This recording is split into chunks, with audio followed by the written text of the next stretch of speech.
Hello दोस्तों, तो स्वागत है आपका ट्रू ब्यूटी के एपिसोड 15 में। और अगर आप इसे देखना चाहते हैं तो आप मुझे इंस्टाग्राम पे मैसेज कर सकते हैं, मैं आपको इसका लिंक भी प्रोवाइड करा दूंगा। तो एपिसोड शुरू होता है और हम देखते हैं लीसू को, जो अपने डैड के पास था और उनकी ऐसी हालत देखकर वो काफी ज्यादा दुखी भी था। अब लीसू को अपने डैड का ख्याल रखते रखते 1 महीना हो जाता है, जिसके बाद जू उसे कॉल करके पूछती है कि वो वापस कब आएगा। जिस पर लीसू उसे कहता है कि जैसे ही उसके डैड हॉस्पिटल से डिस्चार्ज हो जाएंगे वो वापस आ जाएगा।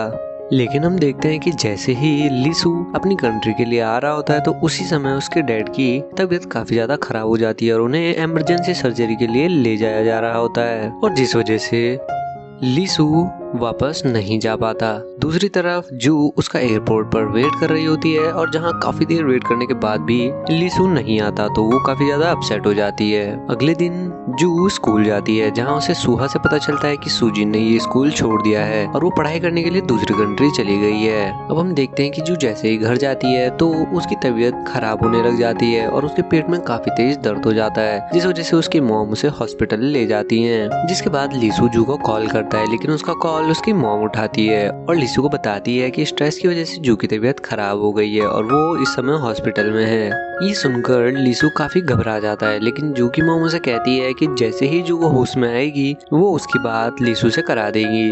और ये सुनकर लीसू को काफी ज्यादा बुरा फील होता है और वो सोचता है ये सब उसकी वजह से हो रहा है। जिसके बाद वो अगले दिन जू को कॉल करता है और उसे ब्रेकअप करने के लिए कहता है, क्योंकि लीसू को भी काफी बुरा लग रहा था कि इस समय वो उसके साथ नहीं है। जिसके बाद लीसू से ब्रेकअप की बात सुनकर जू काफी ज्यादा रोने लग जाती है और उसे कहती है कि वो उसका वेट करेगी लेकिन उसे ब्रेकअप नहीं करना। जिस पर लीसू उसे कहता है कि अब से वो उसके कॉल का वेट ना करे।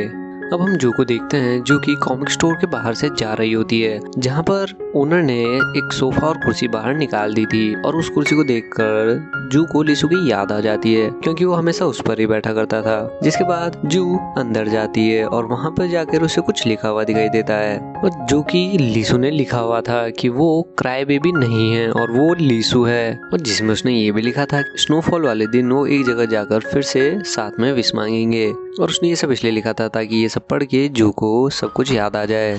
और ये पढ़ के जू काफी ज्यादा दुखी हो जाती है क्योंकि वो लीसू को पहचान नहीं पाई थी। अब हम देखते हैं जू को, जिसका स्कूल खत्म हो गया था और जिसके बाद वो लीसू को मैसेज करती है और उसे कहती है कि अब वो मूव ऑन कर लेगी और वो कभी भी लीसू को कांटेक्ट नहीं करेगी। और वो उसे ये भी कहती है कि वो अपना म्यूजिक कभी भी ना छोड़े, क्योंकि उसका म्यूजिक सुन के उसे काफी अच्छा फील होता है। जिसके बाद हम जू को देखते हैं जो एक मॉडल की असिस्टेंट बन चुकी थी, लेकिन वो मॉडल से काफी ज्यादा परेशान करती थी क्योंकि वो सियोजुन को पसंद करती थी। लेकिन जू ही एक ऐसी लड़की थी जो कि सियोजुन की काफी ज्यादा क्लोज फ्रेंड है। अब जू अपने सारे फ्रेंड्स के साथ बैठकर ड्रिंक कर रही थी, जहाँ उसने काफी ज्यादा ड्रिंक कर ली थी, और उसी समय वहाँ पर सियोजुन आ जाता है जो उसे अपने साथ लेकर उसके घर जाता है और बड़ी ही मुश्किल से उसे उसके घर तक पहुँचाता है, क्योंकि रास्ते में जू काफी ज्यादा अजीब अजीब हरकतें भी कर रही थी। नशे की हालत में ही जू सियोजुन को कहती है कि वो बस एक बार चैन से मिल ले, क्योंकि वो उसे काफी ज्यादा परेशान करती है। लेकिन सियोजुन उसे मना कर देता है कि वो किसी भी लड़की से नहीं मिलेगा, क्योंकि सियोजुन अभी भी जू को ही पसंद करता था, लेकिन बस वो उसे कन्फेस नहीं कर पाया था। वो उसे बस वहाँ पे किस करने वाला होता है, लेकिन फिर वो रुक जाता है। अगले दिन हम देखते हैं कि सियोजुन जू के घर पर ही था, क्योंकि रात को जू को छोड़ने के बाद वो वहीं पर रुक गया था।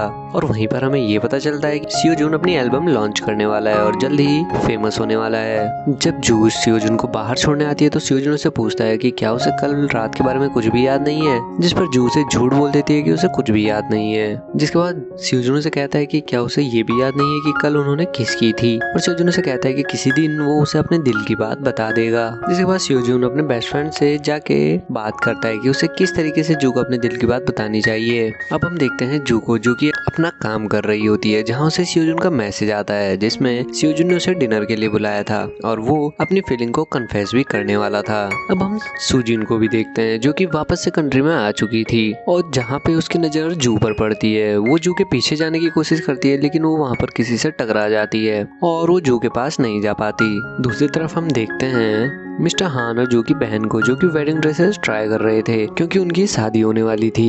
लेकिन जू की बहन उन ड्रेसेस को सीरियसली नहीं ले रही थी, जिस वजह से मिस्टर हान उससे नाराज हो जाते हैं। अब हम देखते हैं जू को जो चैन के साथ थी और जो गाड़ी से उतरकर अपने जूते को काफी दूर फेंक देती है और जू को उसे लाने के लिए कहती है। लेकिन उसी समय सियो जुन वहाँ पे आ जाता है जो चैन के जूते को और दूर फेंक कर कहता है कि उसे अपना जूता खुद लेके आना चाहिए और सियो जुन जू को लेकर वहाँ से चला जाता है। जिसके बाद वो दोनों एक रेस्टोरेंट में जाते हैं जहाँ पर सियो जुन फाइनली उसे अपनी फीलिंग्स बता देता है कि वो उसे बहुत पहले से लाइक करता है, लेकिन वो कभी भी उसे ये बात नहीं बता पाया। और वो जू को ये भी कहता है कि वो उसे 3 डेट्स पर लेके जाएगा और उसे सोचने के लिए टाइम भी देगा। अब जू घर पे जाकर सियो जुन की सारी बातें याद करने लग जाती है, जहाँ पर वो एक बॉक्स भी निकालती है और उसमें लीसू की दी हुई सारी चीजें भी थी, जिन्हें देखकर वो काफी ज्यादा इमोशनल हो जाती है। जू अपने रूम से बाहर आती है जहाँ वो देखती है कि उसकी फैमिली पूरे घर को सजा रही थी और उसकी बहन के लिए सरप्राइज प्लान कर रही थी क्योंकि उसकी शादी होने वाली थी। लेकिन जू की मॉम उसकी बहन को पहले ही सरप्राइज के बारे में बता देती है ताकि वो रो सके। जिसके बाद हम जू को देखते हैं जो कि बाहर खड़ी थी और उसी टाइम स्नोफॉल होने लगती है और उसे लीसू की याद आ जाती है जहाँ उसने लिखा था कि पहले स्नोफॉल पे वो एक जगह जाकर विश मांगेंगे। जिसके बाद जू भी वहीं पर चली जाती है और रास्ते में ही उसे ऐसा लगता है कि जैसे लीसू उसके सामने जा रहा है और जैसे ही वो उसके पास जाती है तो वो कोई और ही निकलता है। जिसके बाद जू काफी ज्यादा अपसेट हो जाती है और वहीं पर बैठ जाती है। दूसरी तरफ हम सियो जुन को देखते हैं जो कि काफी ज्यादा परेशान लग रहा था क्योंकि उसने जू के लिए कुछ लिखा था लेकिन वो उसे वो सुना नहीं पाया। जिसके बाद जू भी उस जगह से वापस आने लग जाती है, लेकिन उसे याद आता है कि उसने अपना पर्स वहीं पर छोड़ दिया है और जैसे ही वो वापस वहाँ जाती है तो वहाँ पर वो लीसू को देखकर काफी ज्यादा शॉक हो जाती है। लीसू उस सिटी में वापस आते ही सबसे पहले उसी जगह आया था, तो जू उससे पूछती है कि वो वहाँ पर क्यों आया है। लीसू से कहता है कि उसने उसे बहुत मिस किया, लेकिन जू उससे काफी ज्यादा नाराज थी इसलिए वो वहाँ से भाग जाती है। उधर सियो जुन को भी पता चल जाता है कि लीसू वापस से कंट्री में आ गया है और ये सुनकर सियो जुन काफी ज्यादा खुश हो जाता है। लेकिन लीसू उस समय जू के साथ था और तभी जू की तबीयत भी खराब होने लग जाती है और लीसू उसे लेकर हॉस्पिटल चला जाता है। लेकिन जू की ज्यादा तबीयत खराब नहीं थी और जैसे ही डॉक्टर बोलते हैं कि वो ठीक है तो वहाँ से फिर से भाग जाती है। लेकिन लीसू उसे ढूंढने लग जाता है जिसकी वजह से जू छुपते छुपाते वहाँ से भाग जाती है। जिसके बाद लीसू अपने घर जाता है और वहाँ से वो जू को कॉल करता है, लेकिन जू उसका कॉल पिक ही नहीं करती। जिसके बाद सियो जुन लीसू से मिलने जाता है और लीसू से बताता है कि आज वो जू से मिला था। जिस पर सियो जुन को याद आता है कि जब वो जू के साथ लंच कर रहा था तो जू रोने लग गई थी क्योंकि उसे लीसू की याद आ रही थी और उसने अभी तक भी मूव ऑन नहीं किया था।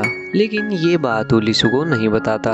अब हम अगले दिन देखते हैं जहाँ पर जू अपनी जॉब के लिए जा रही थी, तभी लीसू उसके घर के बाहर आ जाता है और उसे मनाने की कोशिश करता है, लेकिन जू टैक्सी में बैठकर वहाँ से चली जाती है। लेकिन लीसू उसका पीछा नहीं छोड़ता और उसके सैलून में चला जाता है। जू अपनी जॉब से फ्री होकर बाहर आती है जहाँ वो देखती है कि सियो जुन उसका वेट कर रहा है और वो वहाँ पर जू को दूसरी डेट पर ले जाने आया था। जिसके बाद लीसू भी जू के सैलून में आता है जहाँ उसे पता चलता है जू और सियो जुन पहले ही वहाँ से जा चुके हैं। सियो जुन जू को लेकर आइस स्केटिंग के लिए गया था जहाँ पे वो दोनों काफी ज्यादा एंजॉय भी करते हैं। उधर लीसू कॉमिक स्टोर में गया हुआ था जहाँ वो देखता है कि जू ने उसके लिए एक मैसेज लिखा हुआ था कि लीसू सिर्फ एक छोटी सी बात पर उससे ब्रेकअप कर रहा है। जिसके बाद हम सियो जुन को देखते हैं जो कि जू को छोड़ने उसके घर तक आता है और जहाँ वो उसे हक करता है, लेकिन उसी टाइम लीसू भी उसे देख लेता है और उसे देखकर सियो जुन जू को और टाइट से हक कर लेता है और ये सब देख कर लीसू वहाँ से चला जाता है। और इसी सीन के साथ ये एपिसोड भी यहीं पर खत्म हो जाता है। कहते हैं आपका ट्रू ब्यूटी के फाइनल एपिसोड में।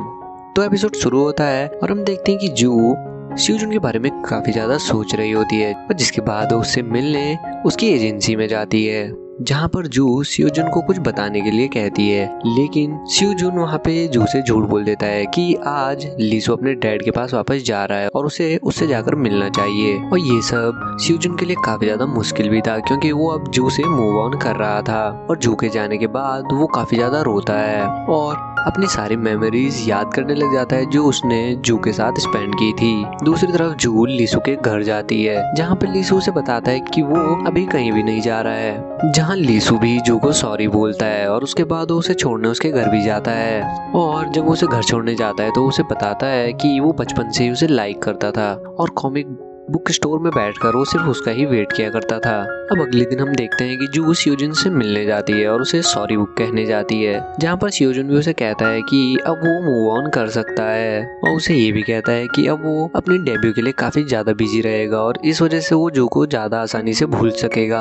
अब हम देखते हैं लीसू को, जो कि जू के घर पर ही था और वहाँ पे वो सब जू की बहन की वेडिंग के लिए प्रैक्टिस कर रहे होते हैं और जिसके बाद वो सब मिलकर वहाँ पर लंच भी करते हैं। अब सीन शिफ्ट होता है और हम देखते हैं चैन को, जो कि फिर से जू को परेशान कर रही होती है, लेकिन इस बार जू चैन को वापस जवाब दे देती है, जिस वजह से चैन का एक और असिस्टेंट उसे धक्का दे देता है और वो नीचे गिर जाती है। लेकिन ठीक उसी समय सुजिन वहाँ आ जाती है और वो चैन के असिस्टेंट को घुमा के लात मारती है और वो वहीं पे गिर जाता है और वो जू को बचा के वहाँ से ले जा लेती है। जिसके बाद जू और सुजिन एक कॉफी शॉप में जाते हैं, जहाँ पर सुजिन उसे कहती है कि यहाँ से जाने के बाद मुझे अपनी गलती का एहसास हुआ और मेरे मॉम डैड का भी डिवोर्स हो गया और मुझे रियलाइज हुआ कि लाइफ में हर चीज में कंपटीशन होना जरूरी नहीं होता। जिसके बाद सुजिन उसे सॉरी भी कहती है और उसके बाद जू उसे माफ भी कर देती है और वो दोनों फिर से फ्रेंड्स बन जाते हैं। इसके बाद हम देखते हैं जू की बहन और लीसू को, जहाँ पे जू की बहन लीसू को सियोजुन के डेब्यू के लिए म्यूजिक कंपोज करने के लिए कहती है, क्योंकि वो लियो था और वो ही उनका म्यूजिक कंपोज किया करता था। जिसके बाद लीसू अपने घर जाता है और वो यॉन के बनाए हुए गाने के लिए म्यूजिक बनाने लग जाता है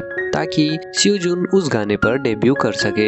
इसके बाद हम देखते हैं कि लीसू और जू दोनों साथ में लंच करने गए हुए थे, जहाँ पे जू लीसू के ऊपर अपनी मेकअप प्रैक्टिस करती है। सीन शिफ्ट होता है और हम देखते हैं जू और सुहा को, जहाँ पर उन्हें ये पता चलता है कि सुहा का बॉयफ्रेंड और लीसू दोनों साथ में बाहर घूम रहे हैं और वो दोनों दौड़कर उनके पास जाने लगते हैं और वहां पहुंचकर जू देखती है कि लीसू ने काफी ज्यादा ड्रिंक कर ली थी और वो बिल्कुल भी अपने होश में नहीं था और लीसू को उसके घर छोड़ने के लिए जू को जाना पड़ता है। और क्योंकि काफी ज्यादा देर हो चुकी थी तो जू लीसू के घर पे ही सोने का डिसाइड करती है, लेकिन उसे अचानक से याद आता है कि उसने इस बार भी अपने घर पे नहीं बताया है और वो वहां से जाने लगती है।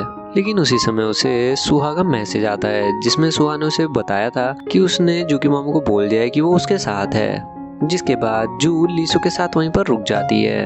अब नेक्स्ट डे हम देखते हैं कि लीसू अपने हाथों से जू के लिए ब्रेकफास्ट बनाता है और उसे उसका रबर बैंड भी वापस करता है, जो कि उनकी फर्स्ट मीटिंग से ही उसके पास था। इसके बाद हम देखते हैं लीसू को, जो कि सियोजुन के डेब्यू सॉन्ग को सुनने के लिए वहाँ पे गया हुआ था, जिसके लिए उसने म्यूजिक भी बनाया था और उस गाने को सुनते हुए लीसू काफी ज्यादा इमोशनल भी हो जाता है। इसके बाद वो दोनों लंच करने जाते हैं, जहाँ पे लीसू सियोजुन को ये भी कहता है कि वो दोबारा से म्यूजिक की पढ़ाई करेगा ताकि वो और भी ज्यादा अच्छा म्यूजिक बना सके। अब फाइनली वो दिन भी आ चुका था जब सियोजुन की बहन और मिस्टर हान की शादी थी और लीसू भी जू के साथ वहाँ पर आया हुआ था, लेकिन उन्हें सियोजुन की मॉम से पता चलता है कि सियोजुन वहाँ पर नहीं आएगा क्योंकि वो अपने डेब्यू की वजह से काफी ज्यादा बिजी है।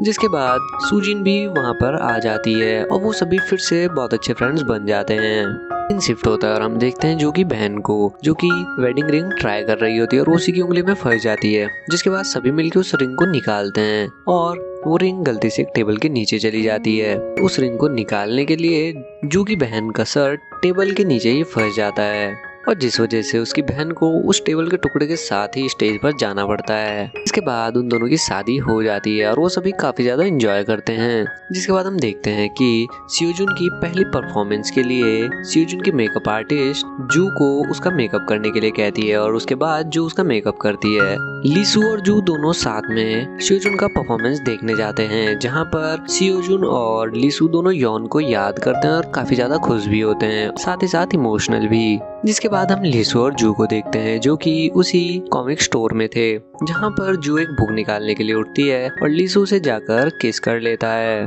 और उस बुक का नाम हैप्पी एंडिंग होता है। और इसी सीन के साथ और इसी बुक के साथ इस ड्रामा की भी हैप्पी एंडिंग हो जाती है। तो आपको ये ड्रामा कैसा लगा और एक्सप्लेनेशन कैसी लगी कमेंट में जरूर बताएं। और जल्द ही मैं माय गर्लफ्रेंड एन एलियन का सीजन 2 भी एक्सप्लेन करने वाला हूँ, तो चैनल को सब्सक्राइब जरूर करें।